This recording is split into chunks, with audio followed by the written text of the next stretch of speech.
Privilégio partilhar com você, neste momento, a palavra de Deus. Hoje, para fazer uma espécie de diagnóstico da sociedade, traçar um mapa da realidade, quero falar sobre tempos difíceis. E vamos basear esta mensagem em 2ª carta de Paulo a Timóteo, capítulo 3, versos de 1 a 5. Vamos ouvir a leitura deste texto. Sabe, porém, isto: nos últimos dias sobrevirão tempos difíceis, pois os homens serão egoístas, avarentos, jactanciosos, arrogantes, blasfemadores, desobedientes aos pais, ingratos e irreverentes, desafeiçoados, implacáveis, caluniadores, sem domínio de si, cruéis, inimigos do bem, traidores, atrevidos, enfatuados, mais amigos dos prazeres que amigos de Deus, tendo forma de piedade, negando-lhe, entretanto, o poder. Foge também destes. O mundo onde Paulo vivia e quando Paulo escreveu estas palavras estava absolutamente de pernas para o ar. A cidade de Roma, a mais poderosa e populosa cidade do mundo, havia sido incendiada criminosamente. Mais de 1 milhão de habitantes. 70% da cidade arrasada. Foram 7 noites e 6 dias de incêndio. O imperador da época, Nero, colocou a culpa deste criminoso incêndio nos cristãos e começa uma brutal perseguição. Os cristãos foram crucificados a ponto de faltar madeira em Roma para fazer cruz. Quando não tinha mais madeira, os cristãos eram amarrados nos postes, cobertos de piche e queimados vivos para iluminar as noites de Roma. Um verdadeiro massacre, uma perseguição brutal contra os cristãos. Naquelas alturas, Paulo era o grande líder do cristianismo no Ocidente. E ele começou a ser procurado, caçado, até que botaram a mão nele. Talvez em Troade, na casa de Carpo. Jogaram Paulo na masmorra Mamertina, em Roma, um lugar escuro, insalubre, de onde as pessoas saíam leprosas ou para o martírio. Desta prisão desumana, Paulo revela no capítulo 2, verso 9 desta carta, que ele foi preso ali com a acusação, ou sob a acusação de ser um malfeitor, um criminoso, um bandido, o líder dos incendiários. Em virtude disso, ele confessa no capítulo 1, versículo 15, que todos os da Ásia o abandonaram. Gente que o conhecia, que sabia da sua integridade, da sua inocência, mas se acovardaram. No capítulo 1, versículo 8, o próprio Timóteo, seu filho na fé, o destinatário desta carta, estava com vergonha das suas algemas. Marcaram a primeira defesa de Paulo, uma audiência para ele apresentar suas testemunhas, mas com medo de retaliações, da opressão que era desumana e cruel, ninguém compareceu lá. Todos abandonaram Paulo. Na verdade, o apóstolo escreve esta carta como a última epístola, já no corredor da morte, aguardando o dia da sua execução. E é nesta carta, no capítulo 3, conforme ouvimos a leitura, é que Paulo vai fazer uma espécie de diagnóstico dos seus dias, apontando certamente para os dias em que vivemos. E ele começa dizendo assim: sabe, porém, isto. Ou seja, há muitas pessoas que parece que não sabem, que vivem cegas, desantenadas, desligadas da realidade, vai deixando a vida levar. Não conseguem enxergar o que está por trás do que está acontecendo. E Paulo traz esse alerta de Timóteo: sabe isso, Timóteo, você precisa entender as coisas, você precisa fazer uma leitura do seu tempo. Você não pode ser um alienado. E Paulo diz: sabe, porém, isso, nos últimos dias sobrevirão tempos difíceis. Esses últimos tempos começaram lá na primeira vinda de Cristo e acontecerá até a segunda vinda de Cristo. Mas a palavra difíceis aqui no grego é a mesma palavra para aqueles endemoniados gadarenos, 2 endemoniados gadarenos, que a Bíblia diz que eles estavam furiosos.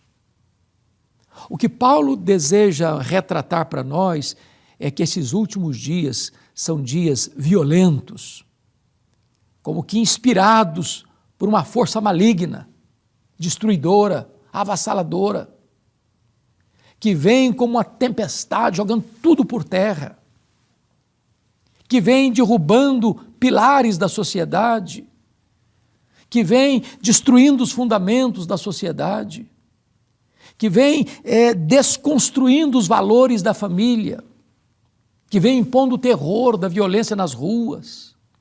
Dias difíceis. Os nossos dias são dias difíceis. Mas no diagnóstico do apóstolo Paulo, estes dias difíceis podem ser resumidos em 3 palavras. Ele coloca aqui esse diagnóstico sombrio, mas eu vou resumir essas palavras todas aqui em 3 delas, que penso eu serem as linhas mestras do pensamento do veterano apóstolo. A primeira delas, ele diz assim no verso 2: pois os homens serão egoístas. O ponto que eu quero destacar é o seguinte: o mundo está como está, de pernas para o ar, onde não só há uma tolerância ao erro, mas há uma inversão de valores, onde se aplaude o vício e se escarnece da virtude, onde se celebra a cultura da morte e não se defende o valor da vida, onde a família é destruída a olhos vistos e as pessoas acham que isso é um avanço, onde a sexualidade é coisificada, banalizada, animalizada, e acha que isso é o suprassumo das conquistas sociais. Tudo isso está desse jeito porque o amor foi colocado às avessas, está mal direcionado. E ele começa, portanto, aqui: pois os homens serão egoístas. Essa palavra no grego é philautos, vem do amor filia no grego, autos é você mesmo. Então, o grande problema da sociedade é o amor a si mesmo, em detrimento do amor ao próximo. O verdadeiro amor não é egocentralizado, é outro-centralizado, não é egoísta, é altruísta. Mas uma sociedade corrompida, maligna, governada por esses dias furiosos, cada um pensa em si, cuida de si, se importa consigo, explora o próximo, avilta o próximo, agride o próximo. Jesus pontuou isso muito bem na chamada parábola do bom samaritano, quando um homem descia de Jerusalém para Jericó e caiu nas mãos dos salteadores, que o deixaram à margem do caminho sangrando. Passou por lá o sacerdote, o viu assim, passou de largo. O levita também passando, olhou aquela cena e passou de largo, Porque cada um está pensando em si, no seu conforto, não quer se envolver. Cada um por si, Deus por todos. E desta maneira nós vivemos numa sociedade que tantas vezes segue a linha dos salteadores. O que é meu, mas o que é seu vai ser meu também. Ou segue a linha da filosofia do sacerdote e do levita. O que é meu, o que é seu, cada um por si, Deus por todos. Não estou nem aí com o que você está vivendo, sentindo ou sofrendo. Então desce um samaritano, que é inimigo de raça, mas para, vê, se aproxima, pensa as feridas do homem, colocam na sua cavalgadura, deixam numa pensão, num hotel, com o compromisso de pagar qualquer despesa posterior, tornando-se verdadeiramente próximo. Sabe por quê? Porque o amor não é egocentralizado, é outro-centralizado. Por que a sociedade está tão corrompida? Segundo lugar, diz Paulo assim, porque os homens serão avarentos. A palavra avarento no grego é philarguros, literalmente, amantes da prata, amantes do dinheiro.